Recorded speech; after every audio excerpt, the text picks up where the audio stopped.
من الشيطان الرجيم. بسم الله الرحمن الرحيم. إذا والفتية إلى الكهف فقالوا ربنا آتنا من لدنك رحمة وهيئ لنا من أمرنا رشدا وضربنا على آذانهم في الكهف سنين عددا ثم بعثناهم لنعلم أي الحزبين أحصى لما لبثوا أمدا. صدق اللہ العظیم.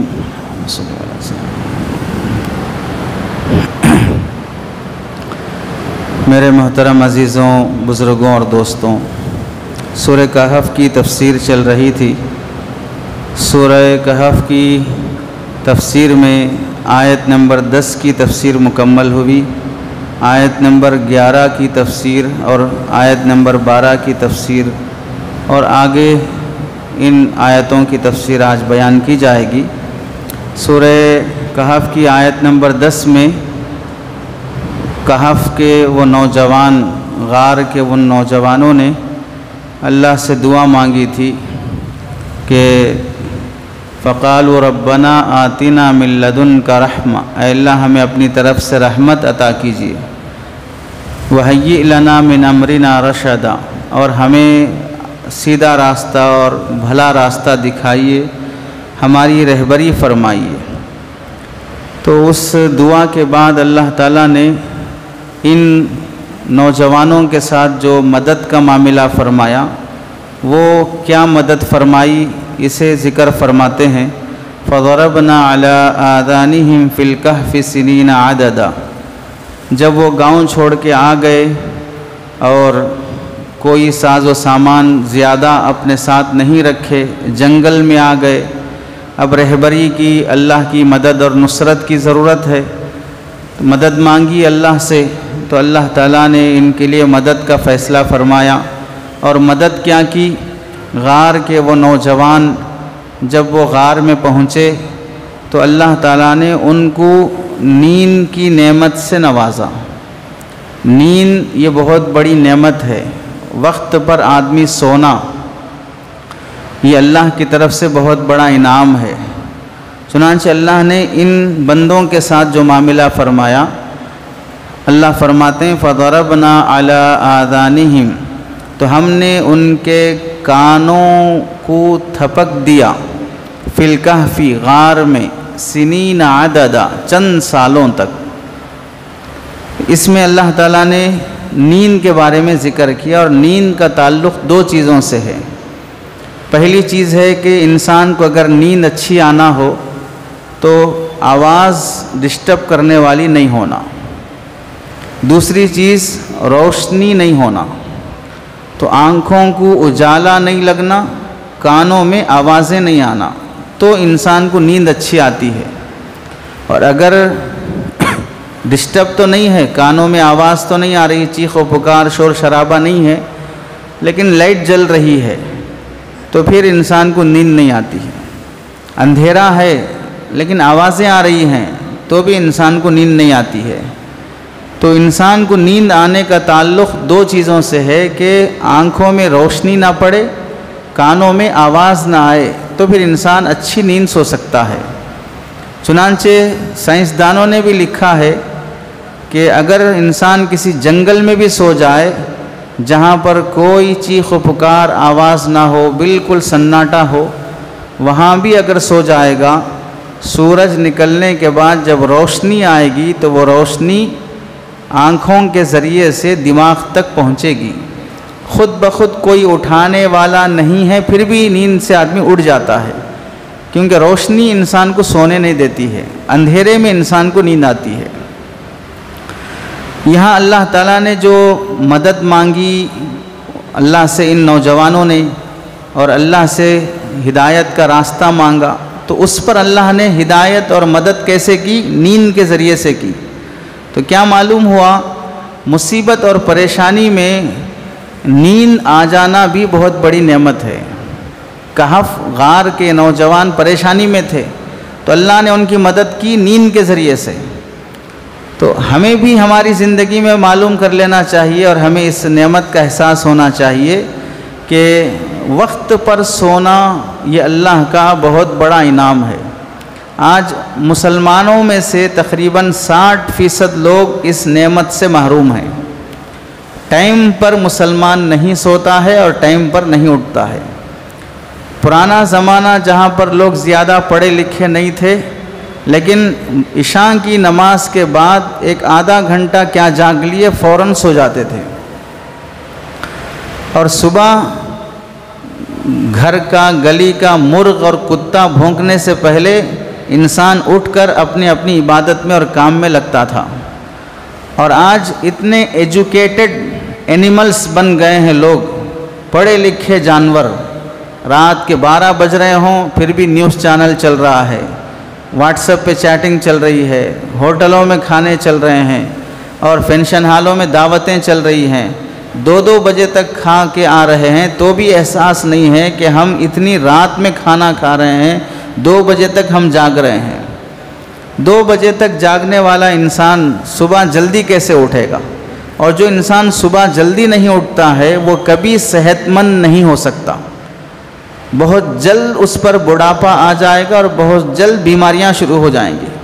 40 سال ہونے سے پہلے شوگر آ گیا، بی پی آ گئی، تھائرائیڈ آ گیا، فلاں بیماری آ گئی، کولیسٹرول بڑھ گیا۔ ڈاکٹر لکھتے ہیں کہ رات میں جاگنے کی جس کو عادت ہوتی ہے لا محالہ اسے کولیسٹرول بڑھ جاتا ہے، رات میں جاگنے کی جسے عادت ہوتی ہے اسے ہارٹ اٹیک کی بیماری جلدی آتی ہے۔ تو ان نعمتوں سے آج کا مسلمان محروم ہے۔ غیر مسلموں کو دیکھ لیں، بعض مسائل میں، سماجی مسائل میں وہ بہتر نظر آتے ہیں کہ جلدی سو جاتے ہیں، جلدی اٹھتے ہیں، اپنے کام میں لگ جاتے ہیں۔ مسلمانوں کو تو فرض ہے فجر کی نماز کے لیے اٹھنا، پھر بھی سو رہا ہے۔ ان کو فجر میں اٹھنا کوئی فرض نہیں ہے، لیکن پھر بھی اٹھ کر وہ 6 بجے دکان پہ نظر آتے ہیں۔ گاؤں میں دیکھ لو یا محلے بستیوں میں دیکھ لو، غیر مسلم لوگ 6 ساڑھے 6 بجے اپنی دکان کھولتے ہیں، سودے کی ہو، کرانہ شاپ ہو، اور مسلمان 9 بجے 8 بجے 10 بجے، بستی کا بھی کرانہ شاپ 8 بجے کھل رہا ہے، 7:30 8 بجے کھل رہا ہے، اور ادھر 6:30 بجے 1 گھنٹہ پہلے کھل رہا ہے۔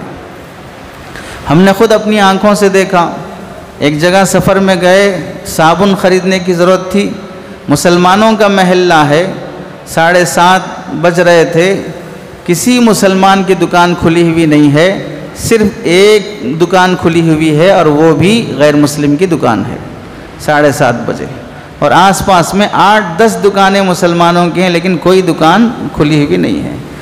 اللہ کے نبی علیہ السلام نے دعا فرمائی، اللہم بارک فی بکور امتی، اے اللہ میری امت کی فجر کے ٹائم میں برکت عطا فرما، میری امت کا کوئی بھی آدمی صبح کے ٹائم کچھ بھی کام کرے اس کے کام میں برکت دے۔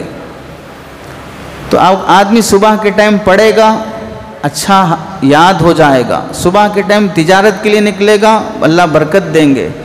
تو جو بھی کام صبح کے ٹائم ہوتا ہے اللہ اس میں بہت برکت رکھتے ہیں، لیکن مسلمان قوم نیند جیسی نعمت سے بھی محروم ہے، اس واسطے زیادہ بیمار، زیادہ کمزور، زیادہ بزدل اور پریشان آج اللہ کے حکم کو توڑنے کی وجہ سے مسلمان نظر آتا ہے۔ اللہ تعالیٰ نے ان لوگوں کی مدد کی نیند کے ذریعے سے۔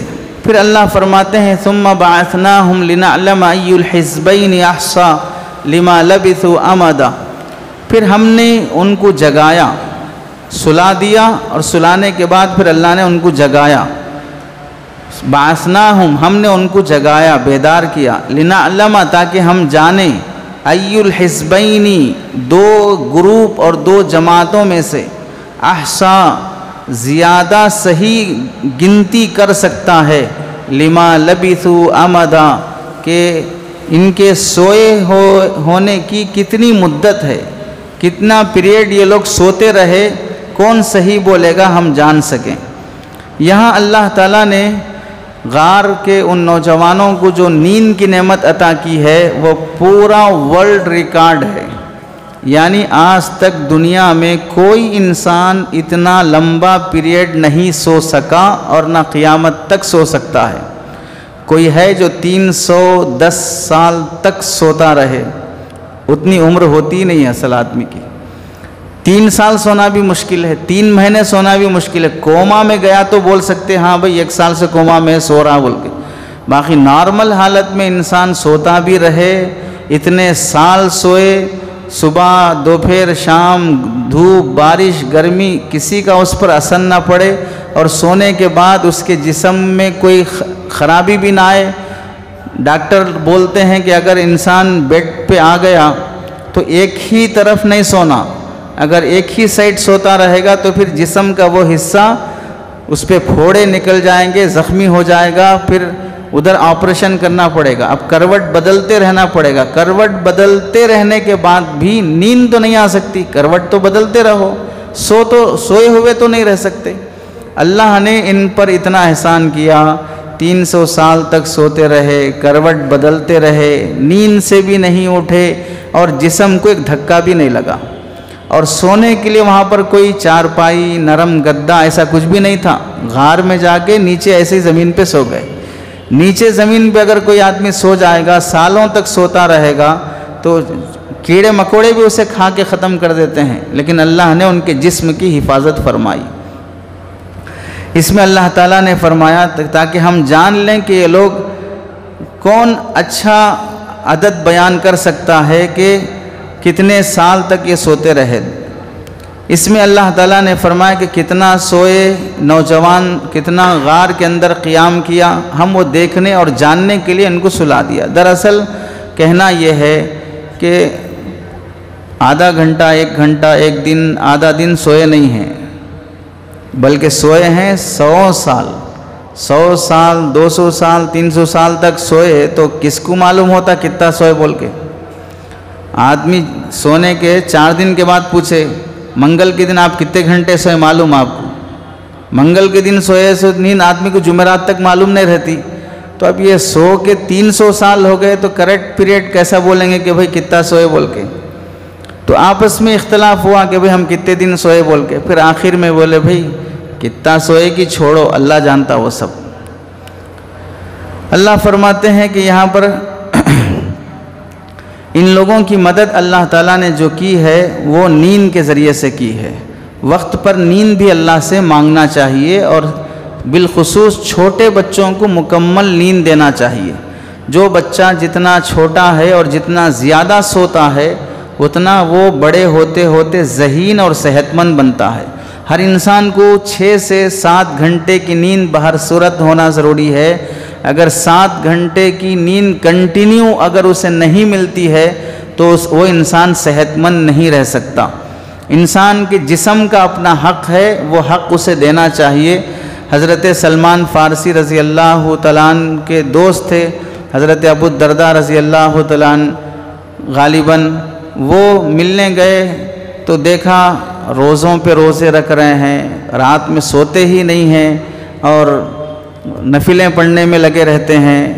بیوی نے شکایت کی کہ بھئی نہ اچھے کپڑے پہنتے ہیں، نہ بن سور کے رہتے ہیں، نہ رات میں ساتھ میں سوتے ہیں، ہمیشہ مصلی پہ رہتے ہیں اور دن میں روزوں پہ روزے رکھتے رہتے ہیں۔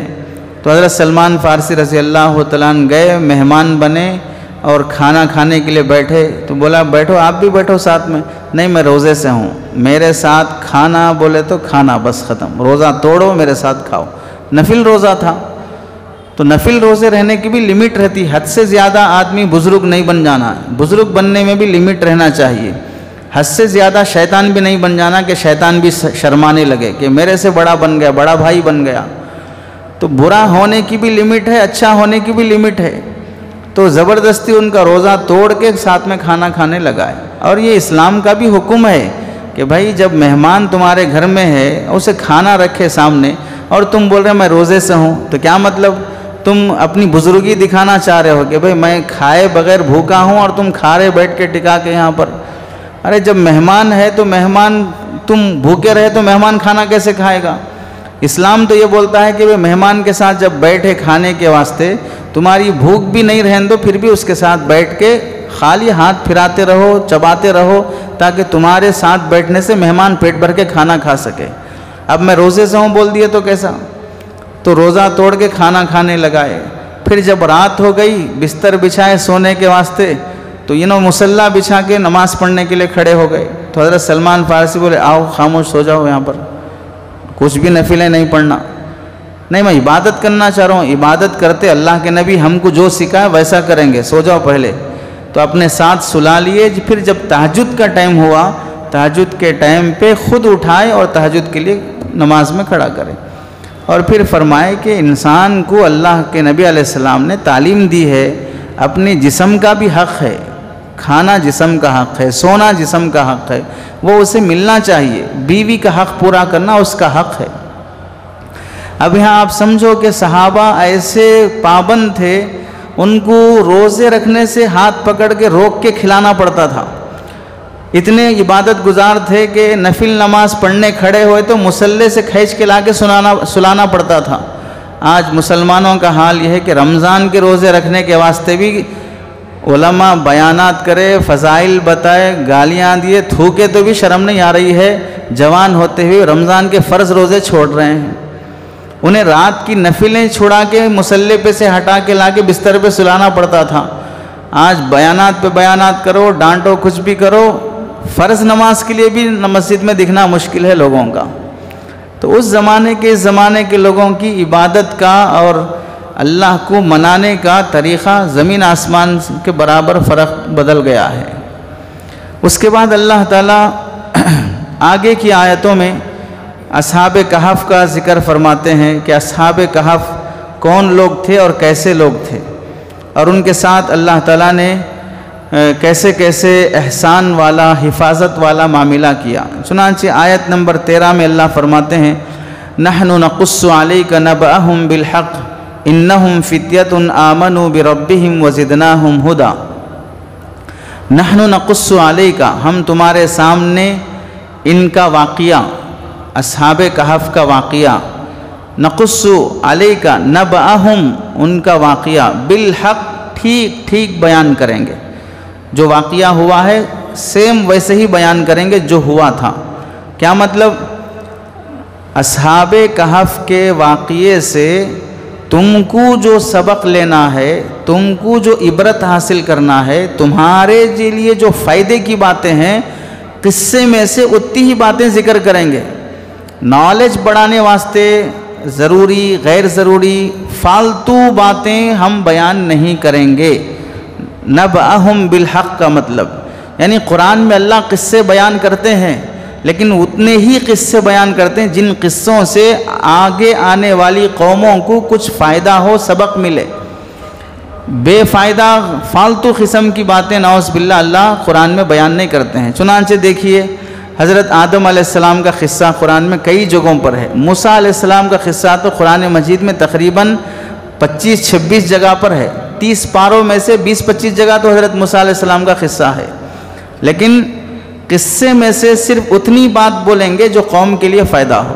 چنانچہ پورے قرآن میں آپ کو کہیں نہیں ملے گا کہ حضرت آدم علیہ السلام کے کتنے بچے تھے، حضرت آدم علیہ السلام کہاں انتقال ہوئے، حضرت موسیٰ علیہ السلام کہاں انتقال ہوئے، حضرت موسیٰ علیہ السلام کتنے شادیاں کرے، حضرت موسیٰ علیہ السلام کے کتنے بچے تھے۔ ضرورت نہیں ہے اس کی قوم کو، اس واسطے اللہ وہ بیان بھی نہیں کیے۔ حضرت آدم علیہ السلام کی قبر کہاں ہے، کہیں قرآن میں نہیں ہے۔ کیا مطلب؟ ان باتوں کی تم کو ضرورت نہیں ہے تو اس کے پیچھے نہ کو پڑو۔ ہماری قوم کو کیا رہتا؟ نالج بڑھانا بس، معلومات ہونا بس، عمل نہیں ہونا، کرنا کچھ بھی نہیں ہے۔ اس واسطے بعض لوگ ایسے رہتے ہیں، سوال کرتے حضرت آدم علیہ السلام کی قبر کہاں ہے؟ معلوم ہوا تو کیا ان کی قبر میں جا کے سو جاتے؟ کیا کرتے معلوم ہوا تو؟ حضرت موسیٰ علیہ السلام کی قبر کہاں ہے؟ کیا کرتے معلوم ہوا تو؟ یعنی فاتحہ پڑھنا ہے، اصالہ ثواب کرنا ہے، چادر چڑھانا ہے، کیا کرنا ہے حضرت موسیٰ علیہ السلام کی قبر معلوم کر کے؟ ہم کو جس کے بارے میں کوئی فائدہ نہیں ہے معلوم کر کے، بعض لوگ تو اتنے بھی نادان قسم کے ہیں۔ ابھی جو اصحاب کہف کا جو کتے کا تذکرہ آئے گا، بعض لوگ یہ بھی سوال کرتے وہ اصحاب کہف کا کتا کالا تھا گورا تھا؟ بول کالا رہن دو، گورا رہن دو، کیا پال لینا ہے اس کو لا کے؟ کلر سے ہم کو کیا لینا دینا ہے؟ اگر اس کے کلر کی اتنی اہمیت رہتی تو اللہ تعالیٰ کلر کا بھی ذکر کرتے تھے قرآن مجید میں کہ اصحاب کہف کا کتا گورا تھا، اصحاب کہف کا کتا کالا تھا بول کے۔ تو فالتو قسم کے سوالات کے پیچھے نہیں پڑنا چاہیے۔ تو اللہ فرماتے ہیں ہم قصے میں سے اتنی ہی باتیں بیان کریں گے جو تمہارے لیے فائدے کی ہو۔ آگے فرماتے ہیں انہم فتیۃ آمنوا بربہم وزدناہم ہدی۔ انہم فتیۃ، یہ کچھ نوجوان تھے جو اپنے پروردگار پر ایمان لائے، وزدناہم ہدی، اور ہم نے ان کو ہدایت میں خوب ترقی دی۔ ان لوگوں کو ہم نے ہدایت میں خوب ترقی دی۔ تو یہاں پر اللہ تعالیٰ نے پہلی بات تو یہ فرمائی کہ ہم قصے میں سے وہ باتیں بیان کریں گے جو تمہارے لیے فائدے کی ہوں۔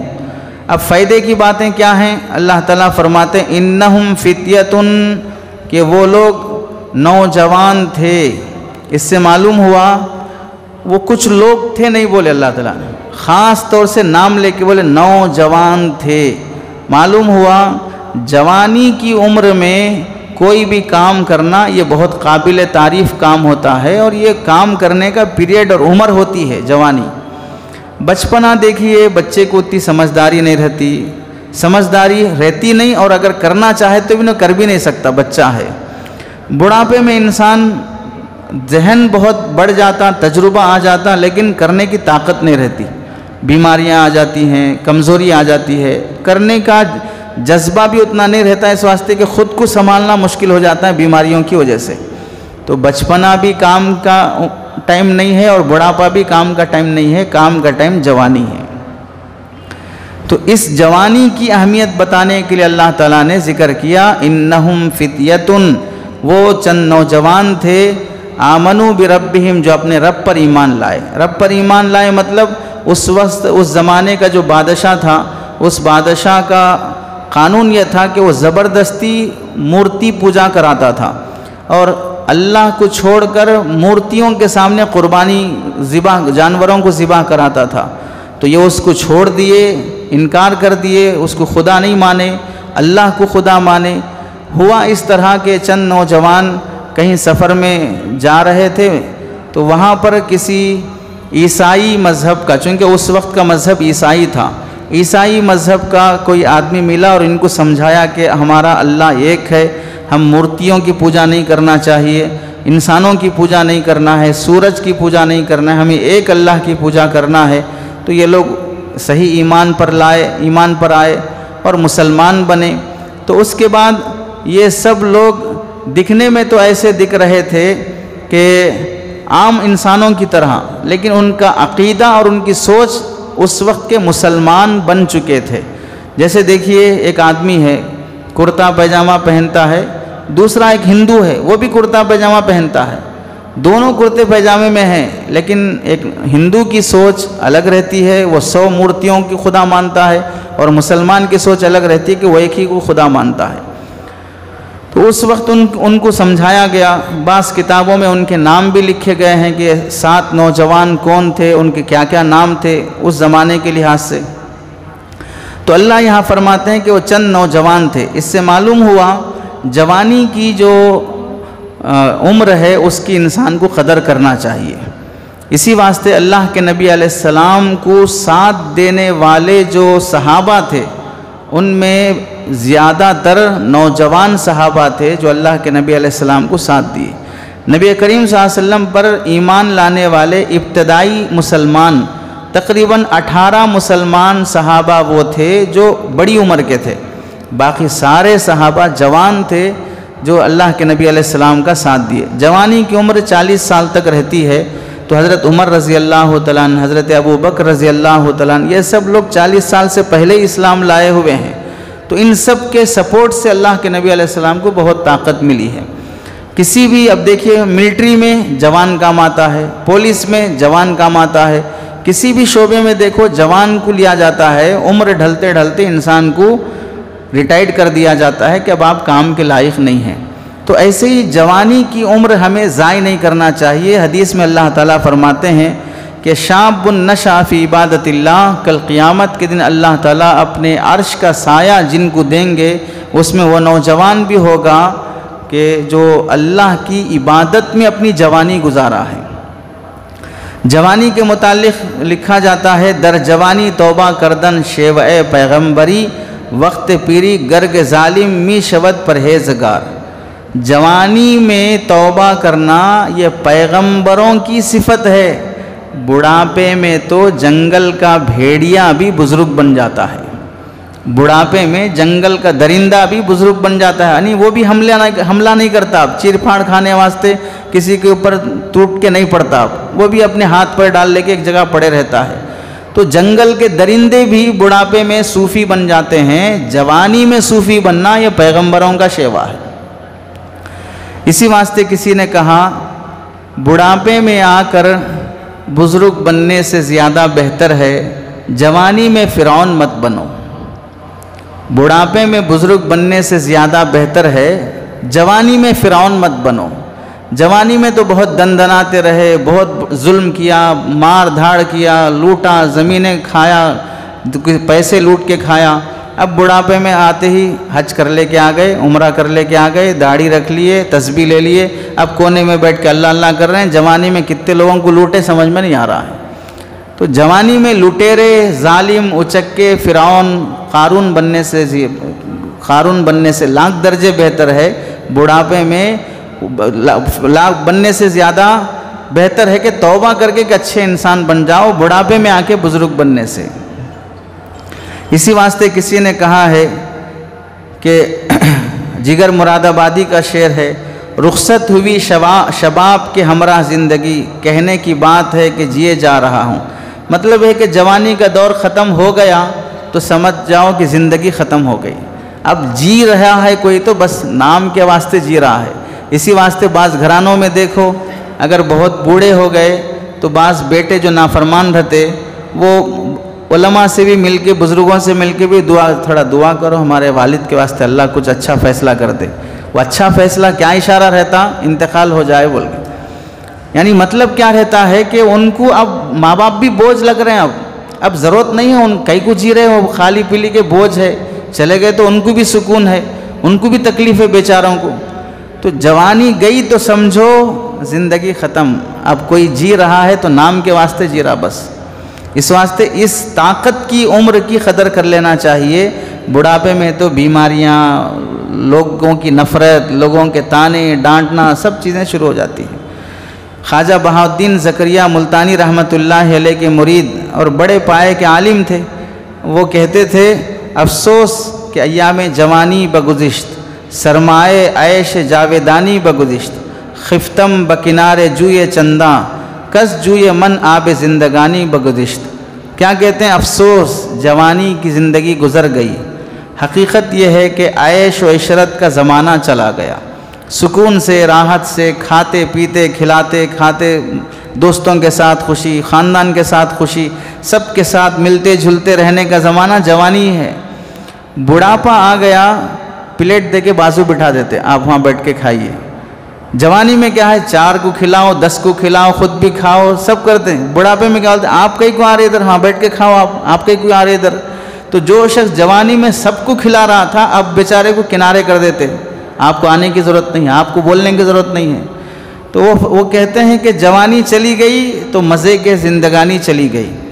اور کیا بہترین بات کہتے ہیں، میں ندی کے کنارے ایسی غفلت میں سویا رہا، ندی کا پانی باقی رہا، زندگی کا پانی ختم ہو گیا۔ ندی کا پانی باقی رہا، زندگی کا پانی ختم ہو گیا۔ مطلب اب محفلیں جو لگنا ہے، ڈانس ناچ، ایک دوسرے کو وش کرنا سب چل رہا ہے، لیکن میں اس وش میں پارٹیسپیٹ نہیں کر سکتا، اب میں نہیں جا سکتا۔ لوگ مزے تو کر رہے ہیں لیکن میری یہ عمر نہیں ہے کہ میں اب مزے کرنے جاؤں۔ اس واسطے خوش رہنے کی بھی زندگی، سکون سے رہنے کی بھی زندگی دراصل جوانی ہے۔ جوانی میں اگر آدمی فالتو کاموں میں لگ گیا، گٹکا سگریٹ میں لگ گیا، نامناسب حرام حلال کی تمیز کے بغیر لڑکیوں کی محبت میں لگ گیا، تو پھر وہ انسان کبھی خوش نہیں رہ سکتا ہے۔ اللہ فرماتے ہیں کہ وَزِدْنَاهُمْ هُدًى، ہم ان کے لیے، یعنی وہ نوجوان جو کافروں کو، بت پرستوں کو چھوڑ کر اللہ کی طرف آئے تھے، اللہ نے ان کی ہدایت کا سامان کیا۔ ہدایت کا سامان کیا مطلب کیا ہے؟ جب بھی کوئی انسان سیدھے راستے پہ آنے کے لیے کچھ تکلیف اٹھاتا ہے، ایک شرابی ہے، شراب چھوڑ کے آنے کے لیے تکلیف لگتی ہے اس کو، ایک حرام کا کمائی کرنے والا ہے، حلال کمائی پہ آنے ٹائم لگتا ہے اس کو، اور ایسے ہی کوئی آدمی چہرے پہ سنت نہیں رکھتا ہے، اسے سنت پہ آنے کے لیے ٹائم لگتا ہے اس کو۔ اگر سماج سے دشمنی مول کر، سماج کے تانے سن کر پھر بھی وہ سیدھے راستے پر آتا ہے، تکلیفیں برداشت کرتا ہے، تو اب اللہ تعالیٰ اپنی مدد نازل کرنا شروع کر دیتے ہیں۔ ایسا نہیں ہے کہ بھئی ایک آدمی ارادہ کیا میں داڑھی رکھنا چاہ رہا ہوں، اللہ توفیق دیا تو رکھ لیں گے، اتنا بولتے ہی توفیق مل گئی، بالا نکلنا شروع ہو گئے، کاٹے تو بھی نہیں کٹ رہے، ایسا نہیں ہوتا۔ آدمی جب نیت کیا، ارادہ کیا، تو پھر اس کے بعد آہستہ خود سے داڑھی چھوڑنا شروع کیا۔ اب لوگ ارے کیا ایسا دکھ رہے آپ، بوڑھے آدمی دکھ رہے، کہیں کو نہیں صاف کرے، کہیں کو نہیں کرے، ارے چھوڑو تمہارے کیا کرنا ہے، تم کو اچھا ہے، میرے کو اچھا دکھ رہا ہے۔ لوگ 10 باتیں کریں گے، سننا، جواب دینا، لات مارنا، چھوڑ دینا، اپنے کام میں رہنا، ہوتے ہوتے جب آدمی سدھرنے کی کوشش کرتا ہے تو پھر اللہ خود بخود اس چہرے میں کشش ڈالتے ہیں، نورانیت ڈالتے ہیں، محبت ڈالتے ہیں۔ ایسے ہر گناہ کے سلسلے میں، کون سے بھی گناہ سے آپ بچ کے سیدھے راستے پہ آنا چاہتے ہیں، تھوڑا مجاہدہ برداشت کرنا، پھر اللہ تعالیٰ مدد نازل کرتے ہیں۔ اصحاب کہف گاؤں چھوڑے، گھر چھوڑے، خاندان چھوڑے، پیسہ چھوڑے، پوسٹ چھوڑے، وہ کوئی غریب لوگ نہیں تھے، وزیروں کی اولاد تھی وہ، بادشاہ کے بعد وزیر کا ہی پوسٹ رہتا ہے، تو وزیروں کی اولاد تھی وہ، سب کے سب مالدار تھے، تو اتنے بڑے بڑے مال دولت عہدے چھوڑ کے اللہ کے لیے آئے، تو اللہ تعالیٰ ان کے لیے مدد کا، ہدایت کا سامان کیا۔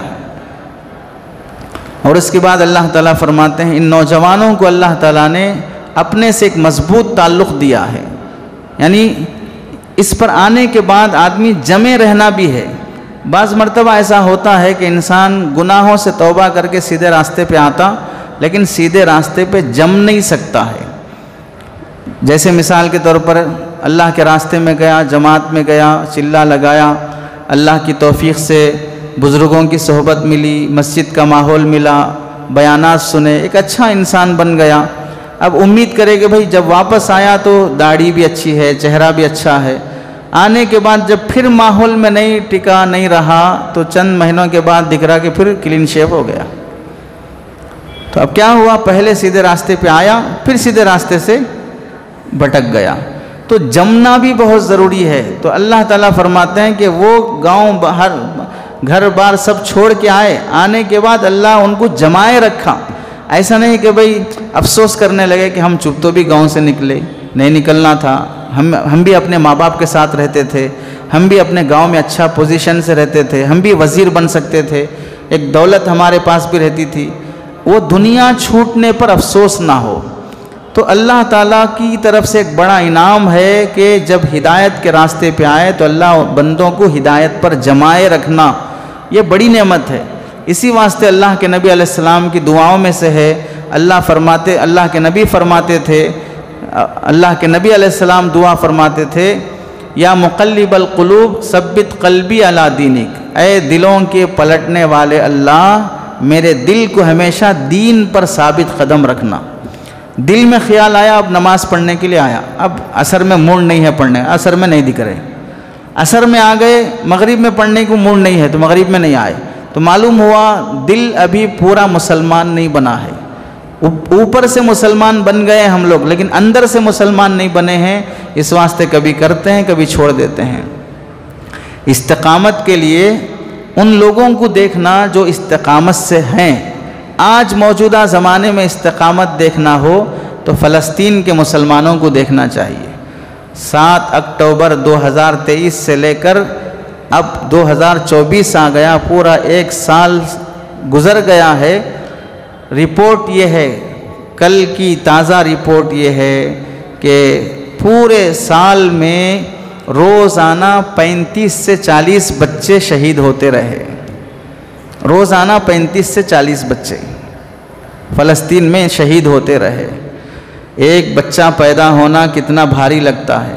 بیٹی کی شادی ہوئی، 7 سال ہو گئے، بچے نہیں ہو رہے ہیں، تو پھر دیکھو باپ کتنا روتا ہے، بیٹی کتنا پریشان ہوتی ہے، ماں کتنا پریشان ہوتی ہے، کسی بابا کو نہیں چھوڑیں گے، کوئی ہاسپٹل نہیں چھوڑیں گے، کوئی تعویذ نہیں چھوڑیں گے۔ ایک بیٹے کی، ایک بچے کی پیدائش کے لیے انسان کتنے لاکھوں خرچ کرتا ہے اور کیسے کیسے شرکیہ کام کرتا ہے۔ وہی معصوم بچے جن کا کوئی قصور نہیں ہے، وہ روزانہ 35-40 بچے شہید ہوتے رہے، 14,100 بچے شہید ہوئے ہیں اس عرصے میں۔ کیا قصور ہے ان بچوں کا؟ اب فلسطین میں 10 لاکھ بچے زندہ ہیں، لیکن کھانے کے لیے کھانا نہیں ہے، علاج کے لیے کوئی ہاسپٹل نہیں ہے، پڑھائی کے لیے کوئی اسکول نہیں ہے، اور رہنے کے لیے گھر نہیں ہے۔ سائے کے طور پر ماں باپ نہیں ہیں، نہ ماں ہے نہ باپ ہے نہ کوئی سہارا ہے، بالکل ویرانے میں پڑے ہوئے ہیں۔ کوئی ان کی تکلیف پوچھنے والا نہیں ہے، کوئی ان کی بھوک پوچھنے والا نہیں ہے، کوئی ان کے بخار میں دوائی دینے والا نہیں ہے۔ اس عالم میں بھی وہ بچے، معصوم بچے ایک دوسرے کے ساتھ کھیلتے ہیں، ہنستے ہیں۔ ان معصوم بچوں کو وہاں پر مکتب کی تعلیم ہوتی ہے، قرآن پڑھتے ہیں۔ بھوک کی حالت ہے لیکن قرآن یاد کر رہے ہیں، بھوک کی حالت ہے، ان کو صفوں میں کھڑا کر کے نماز پڑھا جا رہا تو شوق سے نماز پڑھ رہے ہیں، قرآن مجید حفظ کر رہے ہیں۔ تو اب ان لوگوں کو دیکھنا چاہیے کہ بھئی کیا چیز ان کو زندہ رکھ رہی ہے، کیا وہ ایمان ہے کہ جس کی وجہ سے سامنے پورا کھنڈرات دکھ رہے ہیں کہ روزانہ بمباری ہو رہی ہے، روزانہ بمباری ہو رہی ہے۔ حماس کے ایک لیڈر کو شہید کیا، دوسرے لیڈر کو شہید کیا، اب تیسرے لیڈر کی باری آئی ہے۔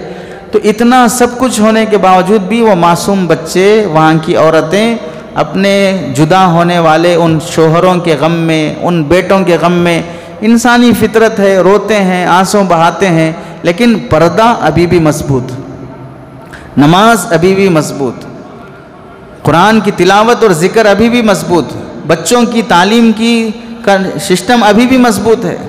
جہاں جہاں بے گھر ہو کر وہ خیمے لگا کر رہ رہے ہیں، 40 خیموں کے بیچ میں ایک خیمہ بناتے ہیں جہاں پر بچوں کی تعلیم دی جائے۔ اس ماحول میں بھی غزہ اور فلسطین کے لوگ اپنے بچوں کو پڑھاتے ہیں، کوئی پردہ نہیں چھوٹتا، قرآن کی تلاوت نہیں چھوٹتی۔ تو آپ دیکھیں بھئی ہم لوگ کس ماحول میں جی رہے ہیں، کتنا سکون سے جی رہے ہیں۔